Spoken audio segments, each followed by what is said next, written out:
that someone's seeking refuge in. Depending on the laws and rules of that country, there can be various interpretations of each of the elements, and there's vastly different procedures to apply for refugee status. And one point to make about this definition is, let's go through it really quickly. You have to have a well-founded fear. You have to be unwilling or unable to return to your country of nationality. So one issue right off is you have to be outside of your country of nationality. We will learn that there's many internally displaced people within their country. They immediately don't meet the definition of refugee. And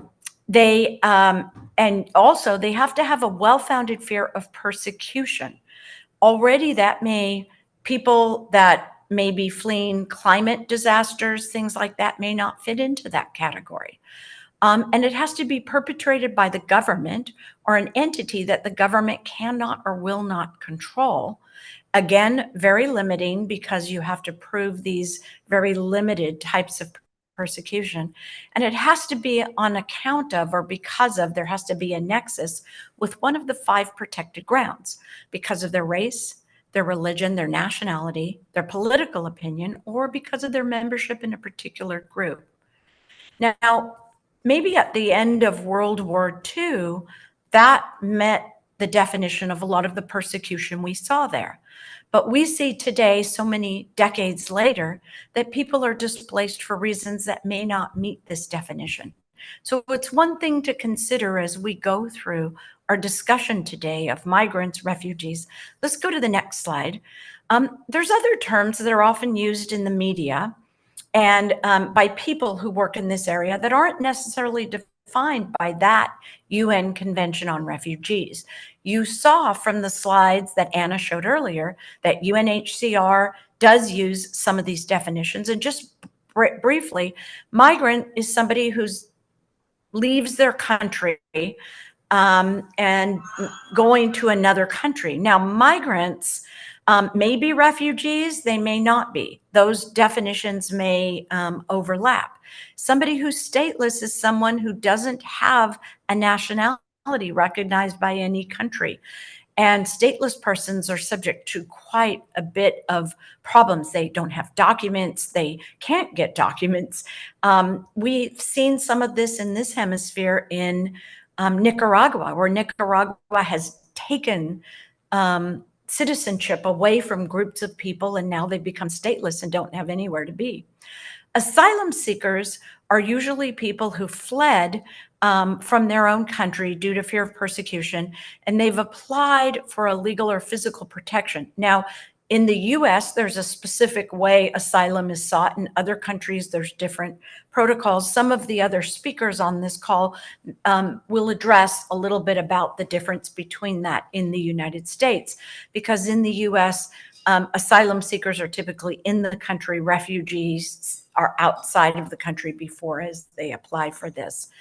And then internationally displaced person is somebody who is living internally displaced person who's somebody who's living inside the borders of their own country, but they're unable to safely live in their own region or home or country. And so that creates a lot of different definitions. Sometimes they're refugees, sometimes they're not. Let's go to the next slide. We wanted to explore the Americas as a subsection of the world. It's a significant region for a couple of reasons. One is because of its proximity to the US, which is often the target country many migrants head to, but also it's kind of a homogeneous region.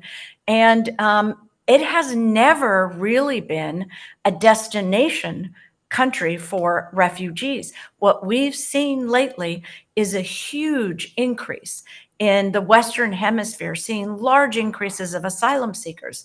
The data here was even before COVID, and it's grown exponentially since. In 2024, the region's forcibly displaced and stateless population is expected to grow to 25 million, having almost doubled since this chart was put together. And there's tremendous violence, insecurity, inequality, persecution, and human rights violations that go unresolved. Right now, Colombia is the country hosting the second largest number of refugees, which includes 2.5 million Venezuelans. We don't hear about that so much in the United States. Population movements continue throughout the Americas with increased movement towards Central America, Mexico, and ultimately the US. UNHCR serves over 7 million internally displaced people in Central America. And across the region, there's immediate needs for life-saving assistance, survival, emergency shelter, and we're just witnessing this unprecedented surge in irregular migration.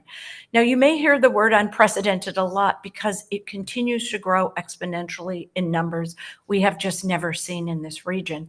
And women and children are the most vulnerable. Let's go to the next slide. You've all probably heard of the Darien Gap. And the Darien Gap serves as a stark illustration of the perils faced by those in pursuit of refuge. There are people throughout Latin America, but people throughout the whole world. Last year set records where over 520,000 migrants braved what was, previously a very stark jungle that nobody really could get through. It has now become a well-worn, treacherous path, more than doubling the number from just the year before, and it's expected to increase exponentially. And it should be clear that these individuals are really fleeing hardship to put themselves through that. In interviewing people that have gone through there are dead bodies strewn along the way. There's people that are vulnerable and subject to human trafficking and abuse. And people come from all over the world. It's extraordinary the number of countries that are represented there. Children and teenagers now constitute an astonishing 22% of those migratory flows. Let's go to the next slide. Probably one of the biggest difficulties that we're seeing is the criminal organizations are starting to take over this irregular migration path. And it's increasingly influenced by the gravity of these criminal organizations taking over a lot of this. Organized crime thrives and exacerbates this crisis. Drug cartels and trafficking syndicates have broadened their traditional, well-established business to include human smuggling, human trafficking as a side venture, but it's proven to be very lucrative side venture because they're not only exploiting desperate people, they're also reaping vast profits estimated at between 7 and 13 billion annually in the Americas alone. Human smuggling has morphed into one of the most lucrative industries for crime groups, but of course less than drugs, but it's growing fast. Its influence is a catalyst for an array of human rights violations that include murder, sexual assault, extortion, and further destabilizing the region that the individual nations are striving against the tide. Colombia, Panama, Chile, and Costa Rica, and others have taken commendable steps, and yet the strain on their resources and their societies continue to mount. These countries are now home to over 20% of this hemisphere's migrants, and they're reaching a tipping point. Most of the migrants and refugees moving through Costa Rica and Panama are headed for the United States, which has also experienced an influx of 7.5 million irregular migrants at its southern border. It's a staggering number. The role being played by organized criminals who are making huge sums of money and preying on vulnerable people can't be underestimated. And what the future holds is staggering if we don't solve these problems. Let's go to the next slide. Just really quickly, I want to say that Venezuela has been one of the greatest contributors to these migration issues in the Americas. Millions and millions of people have traveled outside of Venezuela. And the regime in Venezuela has committed arbitrary, unlawful killings. The State Department reports from the US have documented the reasons for all this. But in addition, they've allowed the establishment of criminal cartels and organizations that are highly tolerated by the government. Next slide. Central America has experienced really also tremendous amount of influx. While it doesn't represent the same number as some of the other countries, for the small countries that are there, it's an incredible burden to play. Let's go to the last slide. And I just want to explore the solutions that we will invite questions on, but it's what everybody's looking for. As a person of faith, and a lot of us here are people of faith and part of faith-based organizations, I find there's very well-meaning people and organizations that are working hard to ensure that people fleeing persecution, as well as other displaced migrants, will have solutions. Right now, the response from the region's countries have been fragmented and insufficient against the scale and sophistication of criminal enterprises and, frankly, just the volume of people coming through. Law enforcement responses are still siloed in many of the national boundaries. And we stand at a criminal juncture where now law enforcement is being usurped by criminal gangs to also participate. And so it's very difficult. There are, human rights enshrined within the pillars of the UN and other organizations that we must galvanize to address this crisis. But there are some steps being taken in the right direction. There are groups coming together. In the Summit of the Americas that was held in Los Angeles in June 2022, there was a Los Angeles Declaration on Migration and Protection that was the first agreement to include so many countries from the Western Hemisphere. And importantly, it involved the US and Canada, and signatory countries committed to expand the legal pathways and support migration. And there has been some of that. The OAS, as a hemispheric organization, is working on multilateral organizations. And that coordination can help to stop some of that. My last point, though, is that there's a huge funding gap. The funding that's needed to be able to adequately address this is missing from most organizations that are on this call, from most countries that are involved in this. And that is something that has to be addressed to be able to get to a solution. Thank you so much, Mohammed. Thank you, Cynthia. Cynthia spoke to length about the influx and then the volume of migrants and those seeking refuge at the southern border. So that takes me to you, Aaliyah. How has the Safe Third Country Agreement impacted the situation at the southern border, the agreement which was made between the United States and Canada? Do you see this as an improvement or a setback to the immigration process? Aaliyah?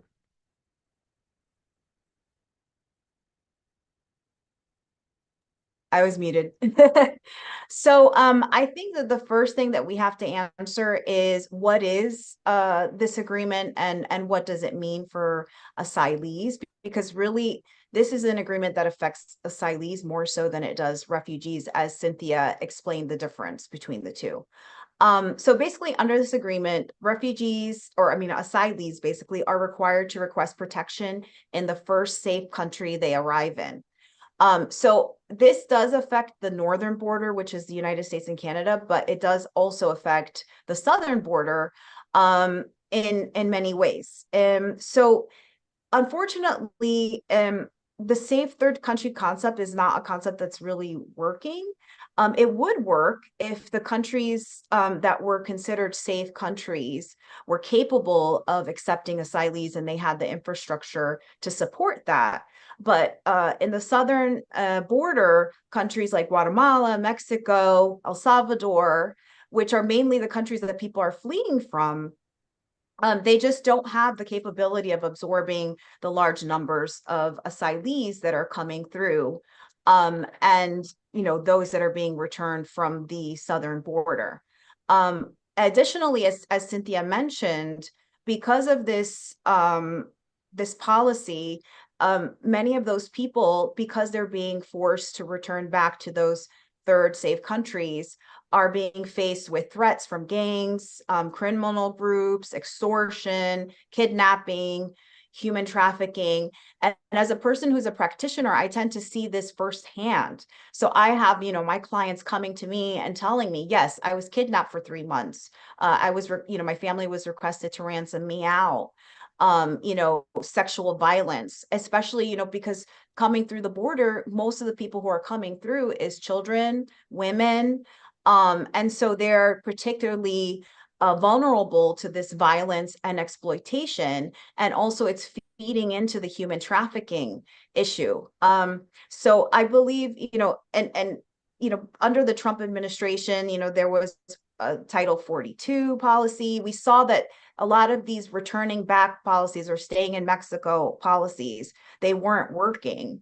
And they were causing people to be subject to difficult situations, further violence, criminal groups, like that. So I believe that it's not something that's, because those countries, if they were capable of actually accepting asylees and having safe situations for them, then yes, it would work. But unfortunately, there really isn't that available to asylees there. And many of the things that people are fleeing from, for example, if a person is fleeing from domestic violence, it's very easy for their partner to travel through to go to Guatemala or to travel through, go to Mexico and get them and bring them back. So it's not feasible for them to stay, and so they don't want to stay there. And I don't think that it's a practical policy that would be helpful to people in South and Central America. Thank you, Leah. Various sources have pulled the alarm about migrants coming from across the world, countries and across Africa, Asia, the Middle East, Europe, seek asylum through the southern border. How prevalent of an issue is this, and do you foresee this being a bigger issue to come in the future? So, I mean, I think we have to look at why is there an uptick of migrants, coming from other countries?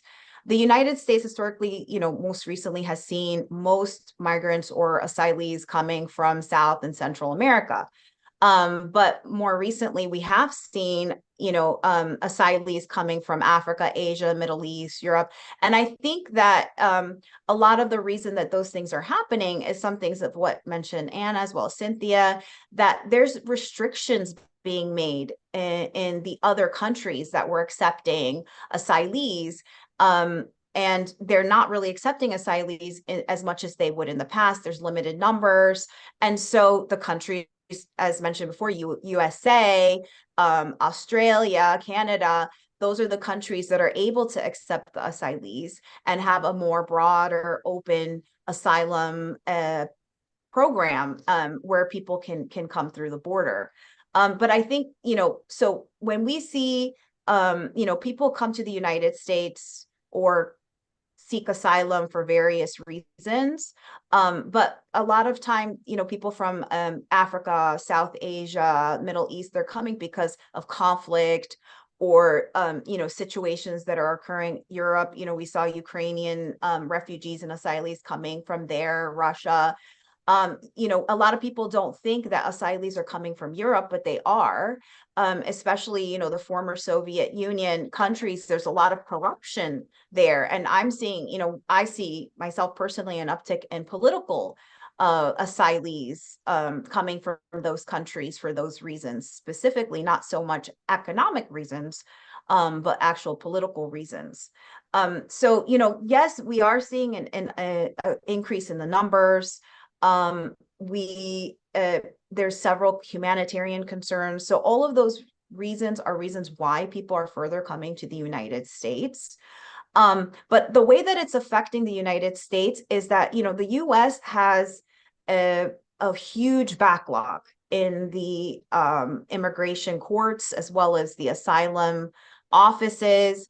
At this point, there's about more than 3 million cases that are backlogged in the immigration court system. Although the courts have hired more judges and increased courts, there is still a backlog. So what this causes is it causes a huge burden on the immigration system. And, people who are seeking asylum or seeking some type of protection, in the United States have a harder time gaining that assistance or gaining that protection because of just the backlog. So in the courts itself, people may be waiting years in order to have a hearing where they can present their case.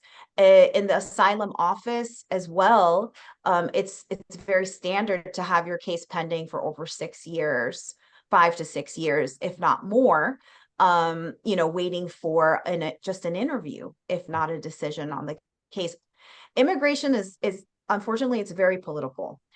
So the changes that happen with the immigration system in the United States are often affected by who's in the office at that time, or political opinion at that time, and a lot of those things can also drive asylees to be coming to the United States. The United States is trying more recently, and specifically there's been what's called a Doyle memo. So I know that they're trying to address the backlogs into at least the immigration court system, where they're looking at people who are applying for asylum or some type of status, in the immigration courts, as far as whether they're a priority or not. And so, they're offering prosecutorial discretion to migrants or those who they feel are not necessarily a priority for removal from the United States. Many of those people, the effect of that, though, is yes, it's taking cases out of the immigration court system, but it is placing those cases often back into the asylum office, which is increasing the burden there, which I believe will cause people to have to wait longer even for their cases. So I believe that, yes, there is an increase in people coming from countries outside of Central and South America, but this is as a result of all the conflicts that are occurring outside of the United States. And it's something that I don't believe is going to change. I believe that as we can see, there's an increase in global conflicts. And as long as the European countries are limiting, or other countries outside the US, Australia, and Canada are limiting the inclusion of asylees to their countries, the US and all of the other countries are going to see an increase in asylees coming through South and Central America and traveling that way to the southern border. Thank you, Aaliyah. As we heard from Aaliyah, Dr. Nabil, the Middle East is no exception to those needing their humanity recognized, who are seeking refuge. They are also pouring through southern border. You're an expert on Middle East history. Given the historical context of the situation in Palestine, we all see the ravaging situation there, and it's on the hearts and minds of everybody across the world. What makes the current climate of the unfolding circumstances any different now? What might you offer as a common sense, permanent, and sustainable solution to the issue at hand? I know that's probably the billion-dollar question, but we brought you because we believe you have a good answer for it. I think somebody should mute because we're getting an echo. Just thought I'd point that out. All right, thank you. Thank you for the invitation, and thank you for the other panelists' inputs. I'll just say that this is a very different type of discussion than refugee policy, in the sense that it is political and regional. And the situation in Gaza at the moment is off the charts. It's setting records in certain respects. And whether or not it's technically a legal genocide is something that will be debated for many years. I personally think it is, but I would also argue that it is an acceleration of a long-term genocide, not necessarily something that just started 4 or 5 months ago. In terms of the region as a whole, it has seen instability as far as I can remember. And my personal professional story starts in 1991 with the Gulf War. And I've been watching the region ever since 1991, in effect, get worse and worse and worse, and jump from crisis to crisis, with the numbers progressively getting worse as well. So going back to 1991, there was something like 750,000 Palestinians. Well, no, it wasn't that high, but several thousand, tens of thousands of Palestinians who left Kuwait and then found their way to Jordan. And for Jordan, this was something like the 3rd out of 6 refugee waves over something like a 50-year period, and they dealt with it and they were able to deal with it. And then it just kept happening again. So it happened with Iraq. It then happened with Syria, most notably, after 2011, 2012. And then it most recently is happening with Gaza. What I've noticed over the last 30 years of my professional time in the field, so I come from more of a field perspective than a policy perspective, is that the numbers of displaced and all those multiple definitions, asylum seekers, refugees, displaced, mixed migrants with multiple reasons to move, the numbers have gone from what I remember being something like 30 million worldwide in around 2008 to now being said to be 130 million. And that is something like 1 in 65 human beings, if I get my numbers correct on overall population.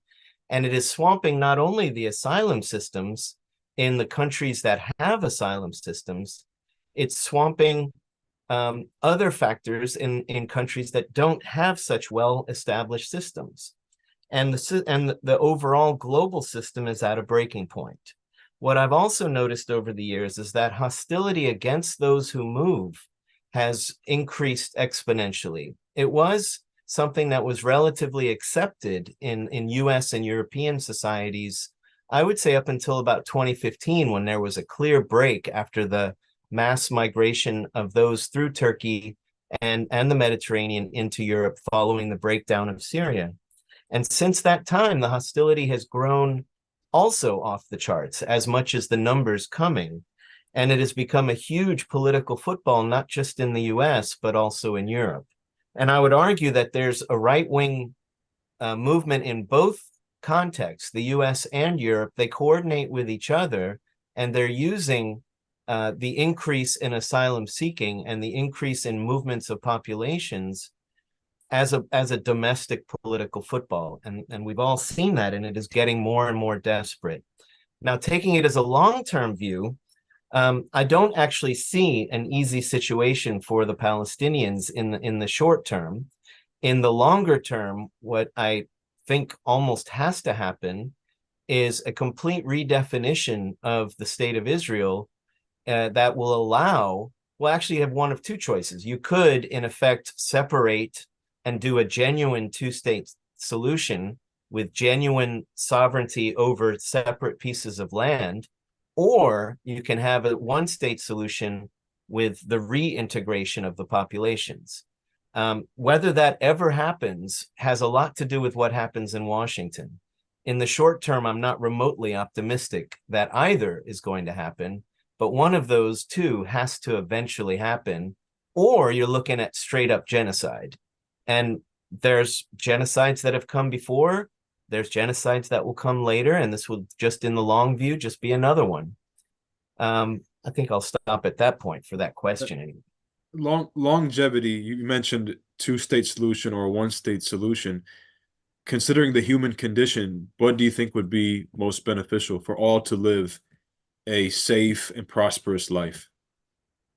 The way it appears from 2024, it would almost it argues for a two-state solution with an equal, maybe not equal, but a division of territory and full sovereignty and full state rights. It cannot be one of these sort of fudging scenarios where one population is valued more than the other population and gets all of the support of the global system, and the other population is at most allowed to live but not allowed to thrive. That is not a kind of situation that can continue into the future as a stable situation. If it's going to be stable, it has to be resolved. And one of the ways to resolve it is to say, that territory is yours, you have full sovereignty over it, and this territory is ours, we have full sovereignty over this. That has never been the policy agenda of Washington in reality, but it has to become the policy agenda looking forward. Given the dangers that we see and the catastrophic human loss, the destruction of institutions and beyond, there is a debate. Should Palestinians leave and attempt to return, or should they stay with the hopes that the humanitarian situation will improve? What do you say?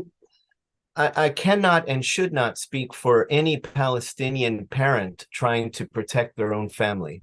If they choose to leave in any scenario, whether they're paying $25,000 to get the family through Egypt and then on to Europe, or whether they don't have those kinds of means and they simply go through a tunnel into Sinai and hope for the best, which is not currently possible, but it might become possible in the near future, I cannot speak for them. I cannot tell them, you must stay to maintain a Palestinian presence in historical Palestine, or you must leave because it's going to resolve the situation. None of us have the right to tell that to any Palestinian parent.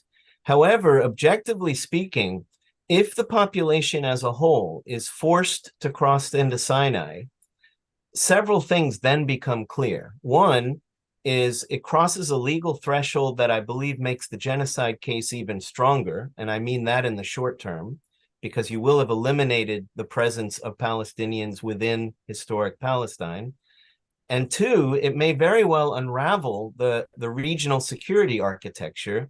As Egypt has said, that would be a red line. And at that point, either the Egyptian government reacts by, in one scenario, completely ending the Camp David Accords, or an enterprising colonel steps up, pushes the current government aside, and then brings about that reality.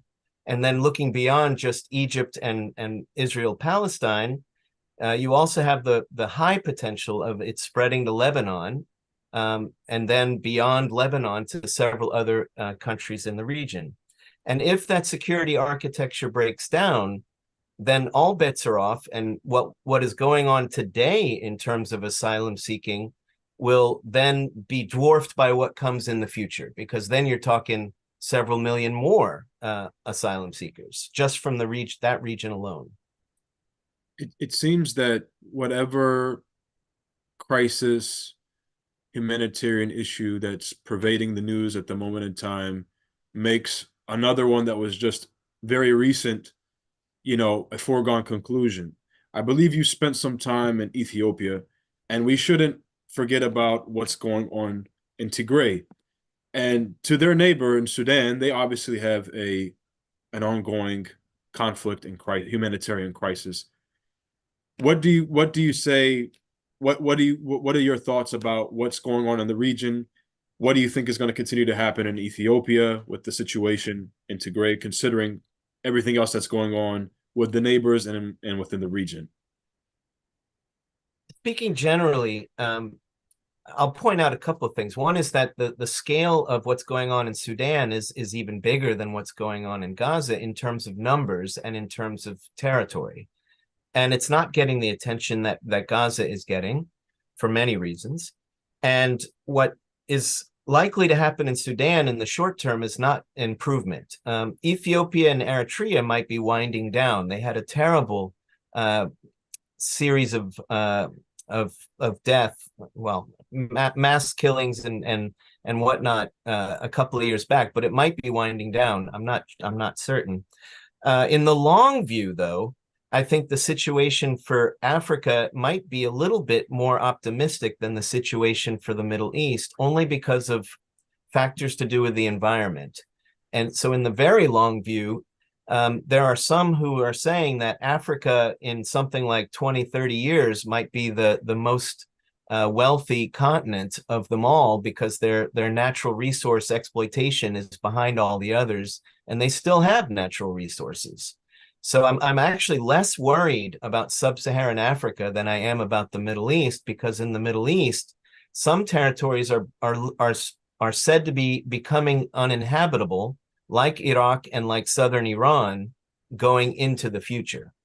So there's nothing in the short term to be optimistic about, but there might be something in the long term. And a final point regarding refugee policy from the global north is, up until now, they've tried to externalize the issue as much as they can. That's, for example, the UK having asylum seekers sent to Rwanda, which hasn't happened yet, but they're looking into it, or the US trying to have everyone seek asylum before crossing the border in Mexico or Canada. And these externalization policies are not likely to succeed in the long term. And I'll close with that. Thank you. You mentioned you spoke to the issue about the coverage in Sudan. What are you at Sudan and Ethiopia? What do you attribute to that? You said there were many reasons. What would you attribute to why it's not getting deserved coverage, if you will? Well, I think it's for whatever reason, our own media market and that of Europe as well is much more concerned with what happens in Israel, Palestine than they are concerned about what happens in Sudan. Why that is a long story that I don't know that I need to get into, but it's a fairly obvious point that one crisis is attracting a huge amount of attention and also is setting a lot of records, whereas the other crisis, while even though it is larger in scale, is not setting the same kinds of records and is not attracting the same level of attention from the global north. Thank you, Dr. Nabil. It looks like we may have lost Parissa. I don't see her on with us at the moment. I do want to come back to Anna for a moment. Dr. Nabil, stated, and we've heard earlier about the third country laws and bans that are going on in Europe.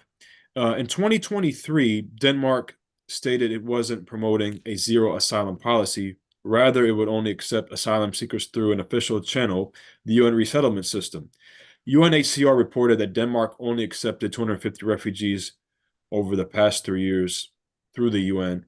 Why would Denmark take this position or approach? And I'll just mention, I believe a majority of those refugees, if I'm not mistaken, were Syrian. And I'll pass it over to you. Sure. Thank you, Mohammed. So I am not really in a position to speak directly to the situation in Denmark. I know that there is a tremendous amount of debate happening right now in the European Union as they try to negotiate an EU pact around asylum.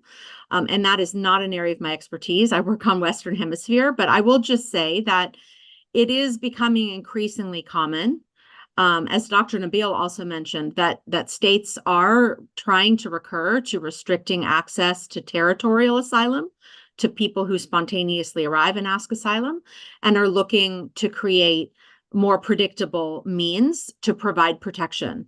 And in the context that I know the best, which is the Western Hemisphere, the US government has, for example, including through the processes that led to the LA Declaration, which I believe Cynthia mentioned, has been trying to create more lawful channels for actual refugees who have already fled their country to arrive to the US through the resettlement program. Now, UNHCR has been fully a partner with the US government in the creation of more innovative and more rapid resettlement processes to help people from the Western Hemisphere in particular reach safety in the United States. But we have always maintained that this system, while it's important and it may provide an alternative for many, many people to a very dangerous journey through the Darien Gap or through the desert or across the Rio Grande, it is still not a substitute for those who do arrive and who do ask for territorial asylum.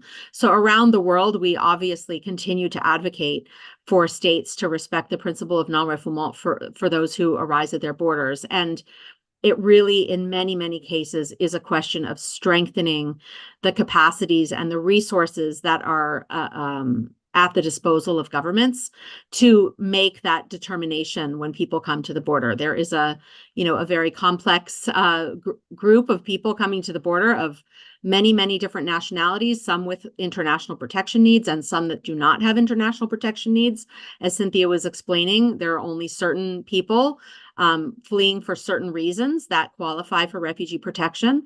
And so it really does require the sufficient amount of resources to make those complex determinations and make sure that those who arrive to the border and do need access to the asylum procedure have access to that procedure. So that is not to say that massive scale up of lawful pathways is the wrong way to go. I personally believe that you need to do both. You need to strengthen territorial asylum, and you also need to provide more lawful pathways. I think these two things are complementary. They're not they're an and, not an and or. But I do think that it is it will be difficult to meet all of the needs through lawful pathways. And so we have to continue to strengthen access to territorial asylum at borders, whether it's in Denmark or in the United States or in Brazil or in Bangladesh. Back Thank to you, you. Mohammed. Thank you. And, so we do have Parissa with us now, which is great. So I'm going to shift over to her. Parissa, from the nations that the IRC operates in, from your experience, how have host communities received refugees and or asylum seekers? Thank you. I'm going to try to make mine quick. So I was on the whole time. Unfortunately, I was not on the panel view. That's why nobody could see me. But just really quick. So International Rescue Committee and other humanitarian organizations like mine, we basically work in the humanitarian aspect. We provide a variety of services for refugees, asylum seekers, asylees, victims of trafficking, and other vulnerable immigrants in the United States. That's what we do domestically. We also have an international wing of our organization as well. So IRC serves over 35,000 individuals with an array of services aimed at helping them survive, reclaim control of their futures, and strengthen their communities in the U.S. IRC measures their progress on this mission by assessing improvements in the long-term outcomes for women, men, girls, boys, and all of our clients. And these measurements are health and safety, education, economic well-being, and an economic empowerment. And IRC wants to achieve our goal while we deliver the greatest amount of impact with the most amount of people at the lowest amount of costs. And we're committed to constantly strengthening the effectiveness of our programs and the responsiveness to our clients and our communities, and reach a more timely and evidence-based assistance for our clients. So our programs include domestically, not just refugee resettlement, although that is a large part of what we do, but we also have an economic empowerment program, which teaches financial literacy and how to open potentially a small business in the United States. We also have our health, safety, and well-being, which will assess the physical health and the mental health of the clients, because that is also very important. We provide food security and agriculture. I know Islamic Relief also is a large food security program as well. We also provide immigration and citizenship services. This is mainly for asylum seekers that are coming through the southern border. We have youth services as well as anti-trafficking. And then we use our monitoring and evaluation program to assess all of these programs and their incomes and their indicators, outcomes and indicators. And then funding from all of these programs come from a variety of resources. I think there's a misconception that all of this funding comes from federal funds, which is not true. A lot of the federal funds are not enough to run these programs. So we supplement them with state and local grants, as well as private donors. Private donors make a large part of what we do. And it could be anybody from, like, let's say, a celebrity to even ourselves across the screen. And our programming is designed to help newcomers adjust to their new surroundings, but also become economically self-sufficient. As we know in America, our asylum system and our refugee system is different than our counterparts overseas. So economic self-sufficiency is very important, as well as mental and physical health conditions when they arrive. Great. Thank you, Parissa.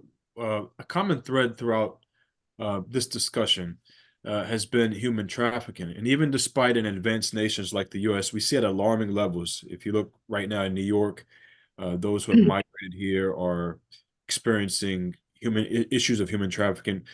Why do we see this trend happening? What would you say to that? So I can give you my personal opinion on human trafficking. So oftentimes it is a heavily political issue as well. Whereas when you see a reduction in a refugee pipeline, you will often see an increase in an asylum pipeline at the southern border. Because as many of us know, it doesn't stop laws that deter asylum or refugee resettlement don't necessarily deter a person from coming. They just deter the means of which a person will come. So if someone cannot get into the United States through legal means such as resettlement, they might fly and go to the southern border into a, what the international community would consider a safe third country. It might not be safe for them. And as a result, there's trafficking concerns. There's anywhere between 700,000 to 4 million persons that are trafficked worldwide currently. People are often susceptible to the circumstances that are targeted by traffickers who exploit their vulnerability, need, and other situations. Some victims are promised employment, education, or other opportunities for a better life. And some are just exploited within their relationships, while others are experiencing a different exploitative situation. People who experience trafficking come from a diverse demographic, cultural, and linguistic background. So there is no this person is more likely to be trafficked than this person. And it's usually done, it focuses around what is happening in the history of the country, and also the means of getting safe passage into a safe third country. And trafficking link networks, as mentioned previously by my colleagues, can be linked to criminal activities such as kidnapping, extortion, racketeering, foreign corrupt practices, production of counterfeit goods, prostitution, drug trafficking, money laundering, and the list goes on. So again, if we are not creating a safe passage for them to be able to come here, you might see them try to create their own path, and that sometimes causes them to be trafficked. Thank you, Person.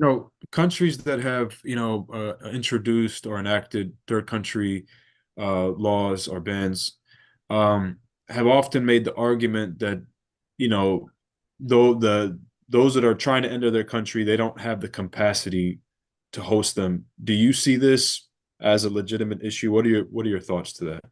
I mean, I think there is deterrence that oftentimes countries will use. And there's deterrence for the client as well. The client might find it unsafe passage to come because a safe third country is not necessarily safe for them to be able to stay and provide out-country processing there. I think the solution is actually multifold. So one, you have to create additional safe humanitarian and employment pathways in the third country so they can reach things like citizenship, residency. If they don't have any means, for example, if you're a migrant and you don't have a way of, getting asylum because you don't have those 5 rounds of asylum, you don't have a claim for that. What other pathway is there for you to be able to come here safely, etc.? We need to open the pathways. That probably requires a reform of the Immigration and Nationality Act or policies, executive orders, etc. There's also has to be a global sustainable movement for the safety and security through policies focused on conflict resolution and environmental stability. And I say this because we see this alarming new rate of what we call, it's a misnomer, but they're called climate refugees. They don't necessarily fall under those 5 enumerated grounds. However, they still have to flee due to environmental situations out of their control. What are we going to do with that population once, they hit critical mass? We don't have solutions for them yet. We also have to ensure, and this goes kind of back to what Dr. Takriti was saying, that we have to ensure international human rights laws are complied with by all member states. Member states have to hold each other accountable. If we have human rights laws and we're not following them, then what is the point of having them? And what is the point of non-governmental entities such as the UN, et cetera? And then we have to invest in social services programs to help newcomers integrate and become self-sufficient. For refugees, there is a lot of post-arrival services, but there aren't for asylum seekers. Unfortunately, asylum seekers, the only benefit they really have until they have their hearing and find out the resolution of their asylum claim is an EAD. There are some organizations that employment authorization documents, there are some organizations that provide wraparound services for clients in the United States, but they don't have a safety net here while they're waiting. And as Aaliyah pointed out before, it could be 6, 7 years. Imagine 6, 7 years in a country and all you have is employment authorization. It's hard. Thank you, Marissa. I would be remiss not to talk about the deadly situation in Haiti at this time. Anna, the US and global media continue to report on the extreme deterioration of public security and acute human suffering in Haiti. How is UNHCR responding to the situation? Thank you, Mohammed.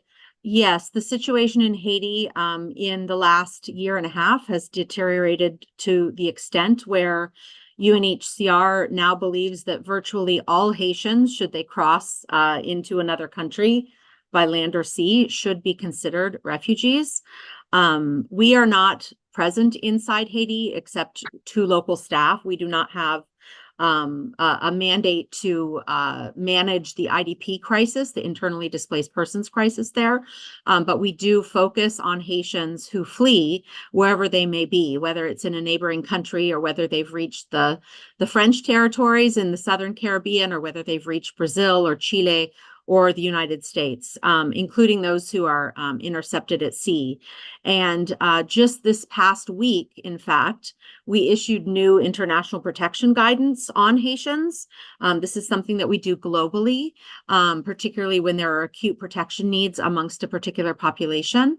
We basically issued guidelines calling on states to not return Haitians to their country. That call has actually been out now for over a year.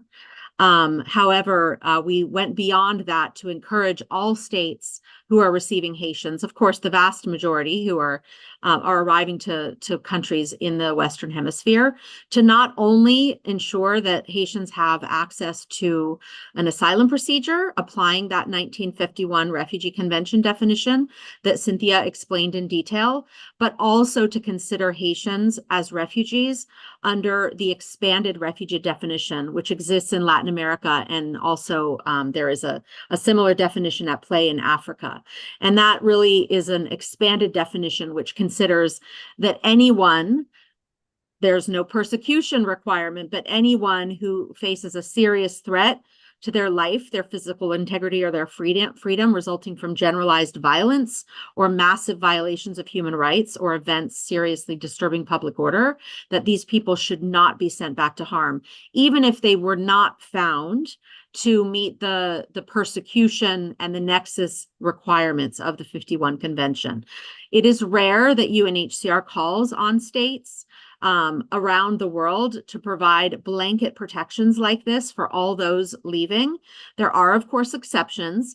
If someone is themselves a persecutor or a human rights violator, or someone who has committed serious crimes, for example, they would not benefit from this refugee protection. But civilians, innocent people who have faced these types of serious harms should be protected. And what UNHCR normally calls for in these situations is that even if states' own laws or their own adjudicatory frameworks do not allow them to recognize each individual after determination, that at a minimum, states provide temporary protection and do not wholesale return people back to dangers. The situation in Haiti is absolutely acute right now. And so it's a little, the way it plays out operationally is a little bit different, of course, because they only have a land border with one other small country on which they share an island. But it is really incumbent upon the world to be paying attention right now to what's happening in Haiti, because it's really reached, essentially, the point of no return for Haitian civilians. Back to you. Thank you, Anna. We're almost out of time, so we're going to wrap up with potentially 2 questions here. One of them coming from the audience, which states, what are your thoughts on children, migration, and asylum seekers to have to represent themselves in asylum cases because it's a civil state and they don't have equal rights? So I'll leave it open to the floor. I think that's from some of our legal scholars, but I'll let any of you go ahead and take a shot at it. I can kind of take a shot at answering that question. So as far as from the legal perspective, and I apologize, my internet just went out, so I had to get on a different network. But anyways, as far as the perspective for children having to represent themselves, for at least personally, what I see is that the courts really try to make sure that immigrants have representation, whether that's through a nonprofit organization, whether it's through themselves, gaining representation through, private practice or funding. It's really, they try to make sure that anyone, not just children, have representation. I've had personally clients come to me themselves and say the judge gave me one last chance to get an attorney. I even have had children come to me and see if I'd be able to help them. And, children, we mean people who are under 18.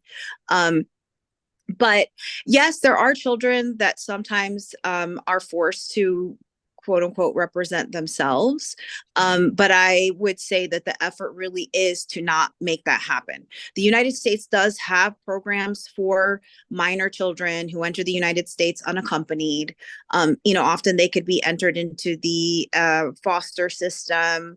There's a special visa called a visa for special immigrant. It's special immigrant juvenile status. So, minor children who do not have the custody or have been abandoned, abused, neglected by one of their parents or both of their parents can seek that. And if they are granted that visa, they're eligible to apply for a green card. So, as far as children having to represent themselves, I can't say that this is like a common problem. I believe it's something that is trying to be addressed, and they try to prevent children to represent themselves. Like, oh yes, Parisa mentioned Kind. There's several nonprofit organizations who will support, and I believe when children come in, they get placed into ORR, so they are given some support, and generally they don't have to represent themselves. Mohammed, I could just add to one element to that. Sure. The U.S. receives a higher volume of unaccompanied children on its territory than any other country in the world. And like Alia was saying, there is a fairly sophisticated operational and legal framework to receive children. And I would just say that one really positive development in this space recently is that the immigration courts nationwide are now introducing children's dockets that will have judges that are specialized in child-friendly proceedings.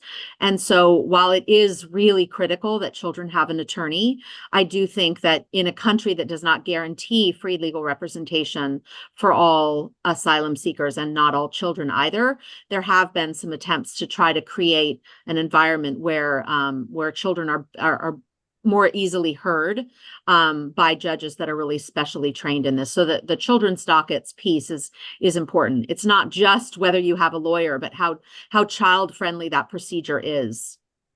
Back to you. Thank you, Cynthia. I think Parisa, you alluded to this earlier. We're ready to close out here in a moment. After this comment I want to share, but if there are any additional thoughts you want to share to this or anyone else on the floor, that would be great. Europe doesn't have a problem absorbing immigrants. They were fine accepting Ukrainian refugees. What are your thoughts to that? And Parisa or anyone else who would be interested. On Ukrainian refugees or on Ukrainian? Ukrainian. So the question or comment appears to be about Europe accepting immigrants and accepting refugees. It goes back to the issue that I had shared earlier, that there's an idea that there's an exceeding capacity of for countries to accept immigrants, refugees. But however, as this comment is stating, Europe, other parts of Europe were fine welcoming Ukrainian refugees across the region. So I think a lot of that has to do also with the way that Europe categorizes a refugee versus an asylee. So we make a distinction here, although the enumerated grounds are the same. In Europe, they do not make that distinction. So their numbers might be higher in terms of accepting, but the way that we look at it is there's generally two pipelines with the 5 enumerated grounds. There's the asylee pipeline, and technically they're processed stateside, and then there's the refugee pipeline. The claim is the same, it's just refugees are processed overseas, and then they come in on a valid status, whereas asylees, they have to seek that valid status domestically, even though we have out-country processing. So I think the numbers would be generally the same if we looked at it from that perspective. I do think that obviously with executive orders, there is a chance to increase the amount that we take in. And especially on the refugee side, I was kind of like addressing the previous question as well, is there is refugee programs for unaccompanied minors. For example, it'll allow them to process overseas and then come here where they're avoiding that unsafe passage potentially through a third safe country. However, does their host country have the ability to host them while they're waiting to process? That's a different question. So yes, we do have Ukrainian programs on the refugee side. Ukrainian parolees can receive benefits, but I think a lot of it has to do with semantics more than anything. I don't know if my colleagues want to add to that, because we do make a distinction in the US. I don't think a lot of other countries do in terms of, and that will help people assess what type of benefits that they can get stateside. May I add a point to that? Yes, please. Just as an overall point, so not so much the intricacies of the law, but more about the overall picture is, and I'm sure the panelists remember this, about 3 months before the beginning of the Ukrainian war, there was a number of refugees, or actually mixed migrants, I suppose would be the correct term, trying to get from mostly Iraqi Kurdistan to Poland via Belarus. And they were repulsed with water cannon and riot gear and all of this. And we were only seeing about, it was in the hundreds at most, several dozen, a few hundred people trying to get into Poland. And right after that, there was then a tidal wave of Ukrainians fleeing, and they were not only accepted, they were warmly welcomed by Europe as a whole. So there is a difference there. And yes, there is a bureaucratic explanation for that, but there's also a political and cultural explanation of that. And one other point before I turn the floor back is that in 2015, if I remember correctly, it was something like a tidal wave, if you will, of 5 million refugees coming mostly from Turkey and the Aegean, mostly from Syria, but also from other locations. And now looking back on it, not quite a decade later, as I understand it, they're integrating reasonably well, mostly in Germany. So I would agree with the opinion of the one who posted the comment that Europe is capable of doing more and has done more, even in the recent past. Not to extend too much, but I think there were some similar concerns about how the U.S. treated Haitians at the border versus other types of people at the border. And I think, there's always those concerns that there may be favorites or not favorites in that immigration process. Thank you, Cynthia. For another panel. Thank you, Cynthia. Last but not least, and I've heard some of this alluded by some of you, by some of our special guests here, but from a personal or faith perspective, what has inspired and continue to give you hope in continuing this challenging and sensitive work? What is your why? And I hope everyone around the room can share their inspiration, whether that be from a faith or non-faith-based perspective, given the challenges, the heartbreak, the struggle, the complexities. Everyone at this time, as we look across the world at what's going on in Palestine, across the Middle East, Ukraine, Haiti, Sudan, Ethiopia, Africa, everywhere. What can you offer? What inspires you, faith or non-faith? What gives you hope? And why? What inspires you to continue this work? If I may, I guess I'll go first, unless you'd rather another go first. I'll say this: when I I was growing up, my father was an Iraqi immigrant to the US, and my mother was from a longstanding military family, completely, as to use the local argot, WASP, even redneck. And that combination, growing up in New Orleans, I was actually quite provincial at the same time. And then as I went out in the world throughout my career, I gradually became much more in tune with what was going on in the rest of the world. And now, all these years later, I'm seeing my daughters at the local public high school in Virginia, in the DC suburbs, and I'm seeing the children of immigrants, and in some cases immigrants themselves, perform extremely well in the public school system, and in fact outperform most of those who are not from an immigrant background in the school system. And how they got here is a different case in every case, but it provides optimism for me, and I think I'll just leave it at that for myself. Thank you. Aaliyah? Yes, I can speak. I think that, I think in order to be, in this type of practice, at least for me, I practice immigration, or anyone who works in any type of humanitarian work, you have to have some compassion, which can be religiously based. It can also be just based on your own moral compass. And I think for me, having compassion for my clients, feeling that I want them to be able to do better in their life and find resolutions to their difficult, situations. Yes, my faith does play part in how I treat my clients, how I perform my work, and in the work that I do. But I also think just being a human being is something that is important in having compassion for the people who are coming here seeking asylum. It's not easy. People think that coming across the border and then, just coming here, it is a long journey that many times can take months, if not sometimes years. And they go through very difficult hardships to come here. So why would a person go through that or put themselves through that unless they were forced to do so because of their circumstance? And I think we have to kind of take that into consideration. Thank you, Aaliyah. Anna? I can perhaps go next. I have my own personal story of growing up and supporting refugee families within my own family structure growing up, and that's what drew me to the work. But I think what's kept me in the work for so long, including working in the UN system, is really the notion that the refugee regime is part of what keeps our globe more secure. We have so much so many people are living in so much great distress and insecurity.